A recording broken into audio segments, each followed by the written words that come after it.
KaraokeBooks. Pudd'nhead Wilson. Written by Mark Twain.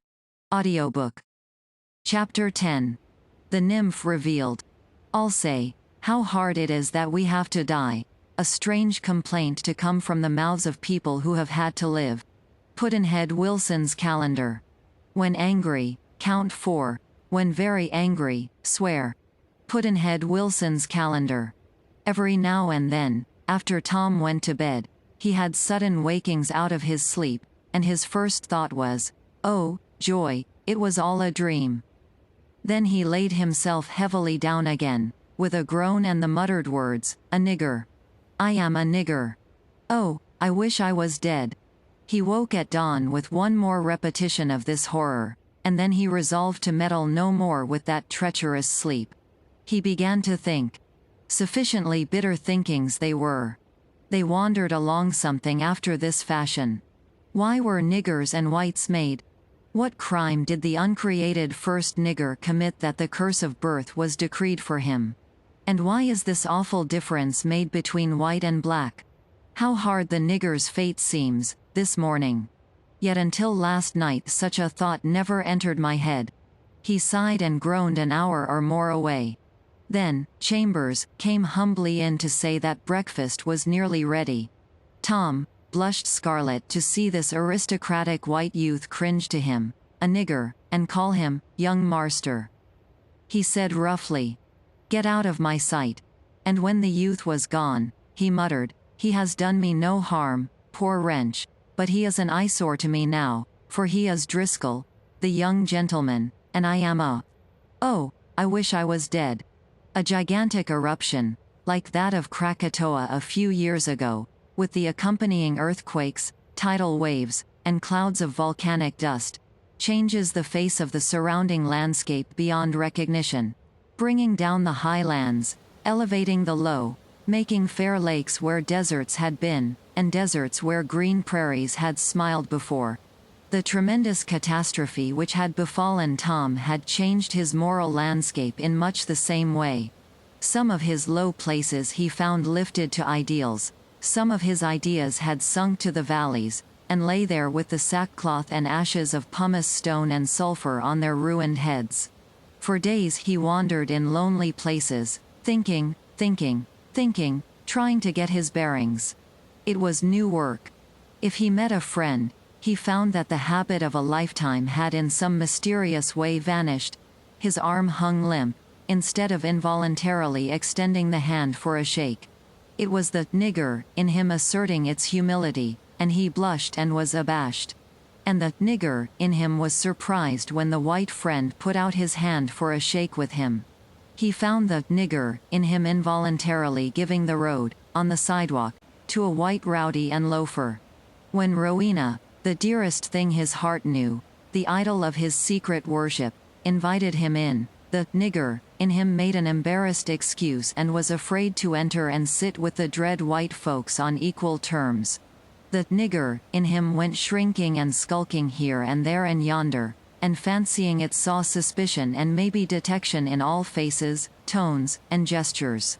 So strange and uncharacteristic was Tom's conduct that people noticed it, and turned to look after him when he passed on, and when he glanced back, as he could not help doing, in spite of his best resistance, and caught that puzzled expression in a person's face, it gave him a sick feeling, and he took himself out of view as quickly as he could. He presently came to have a hunted sense and a hunted look, and then he fled away to the hilltops and the solitudes. He said to himself that the curse of Ham was upon him. He dreaded his meals. The nigger in him was ashamed to sit at the white folks' table, and feared discovery all the time. And once when Judge Driscoll said, "What's the matter with you? You look as meek as a nigger," he felt as secret murderers are said to feel when the accuser says, "Thou art the man." Tom said he was not well, and left the table. His ostensible aunts, solicitudes and endearments were become a terror to him, and he avoided them. And all the time, hatred of his ostensible uncle was steadily growing in his heart. For he said to himself, he is white, and I am his chattel, his property, his goods, and he can sell me, just as he could his dog. For as much as a week after this, Tom imagined that his character had undergone a pretty radical change. But that was because he did not know himself. In several ways his opinions were totally changed, and would never go back to what they were before, but the main structure of his character was not changed, and could not be changed. One or two very important features of it were altered, and in time effects would result from this, if opportunity offered, effects of a quite serious nature, too. Under the influence of a great mental and moral upheaval, his character and his habits had taken on the appearance of complete change, but after a while, with the subsidence of the storm, both began to settle toward their former places. He dropped gradually back into his old frivolous and easygoing ways and conditions of feeling and manner of speech, and no familiar of his could have detected anything in him that differentiated him from the weak and careless Tom of other days. The theft raid which he had made upon the village turned out better than he had ventured to hope. It produced the sum necessary to pay his gaming debts, and saved him from exposure to his uncle and another smashing of the will. He and his mother learned to like each other fairly well.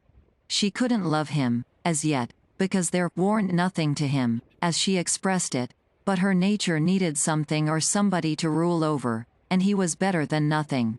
Her strong character and aggressive and commanding ways compelled Tom's admiration in spite of the fact that he got more illustrations of them than he needed for his comfort. However, as a rule her conversation was made up of racy tale about the privacies of the chief families of the town. For she went harvesting among their kitchens every time she came to the village, and Tom enjoyed this. It was just in his line. She always collected her half of his pension punctually, and he was always at the haunted house to have a chat with her on these occasions. Every now and then, she paid him a visit there on between days also. Occasionally he would run up to St. Louis for a few weeks, and at last temptation caught him again. He won a lot of money, but lost it, and with it a deal more besides, which he promised to raise as soon as possible. For this purpose he projected a new raid on his town. He never meddled with any other town, for he was afraid to venture into houses whose ins and outs he did not know and the habits of whose households he was not acquainted with. He arrived at the haunted house in disguise on the Wednesday before the advent of the twins, after writing his Aunt Pratt that he would not arrive until 2 days after, and laying in hiding there with his mother until toward daylight Friday morning, when he went to his uncle's house and entered by the back way with his own key, and slipped up to his room where he could have the use of the mirror and toilet articles. He had a suit of girl's clothes with him in a bundle as a disguise for his raid, and was wearing a suit of his mother's clothing, with black gloves and veil. By dawn he was tricked out for his raid, but he caught a glimpse of Pudd'nhead Wilson through the window over the way, and knew that Pudd'nhead had caught a glimpse of him. So he entertained Wilson with some airs and graces and attitudes for a while, then stepped out of sight and resumed the other disguise, and by went down and out the back way and started downtown to reconnoiter the scene of his intended labors. But he was ill at ease. He had changed back to Roxy's dress, with the stoop of age added to his disguise, so that Wilson would not bother himself about a humble old woman leaving a neighbor's house by the back way in the early morning, in case he was still spying. But supposing Wilson had seen him leave, and had thought it suspicious, and had also followed him? The thought made Tom cold. He gave up the raid for the day, and hurried back to the haunted house by the obscurest route he knew. His mother was gone, but she came back, by and by, with the news of the grand reception at Patsy Cooper's, and soon persuaded him that the opportunity was like a special providence, it was so inviting and perfect. So he went raiding, after all, and made a nice success of it while everybody was gone to Patsy Cooper's. Success gave him nerve and even actual intrepidity, insomuch, indeed, that after he had conveyed his harvest to his mother in a back alley, he went to the reception himself, and added several of the valuables of that house to his takings. After this long digression we have now arrived once more at the point where Pudd'nhead Wilson, while waiting for the arrival of the twins on that same Friday evening, sat puzzling over the strange apparition of that morning. A girl in young Tom Driscoll's bedroom. Fretting, and guessing, and puzzling over it, and wondering who the shameless creature might be. KaraokeBooks.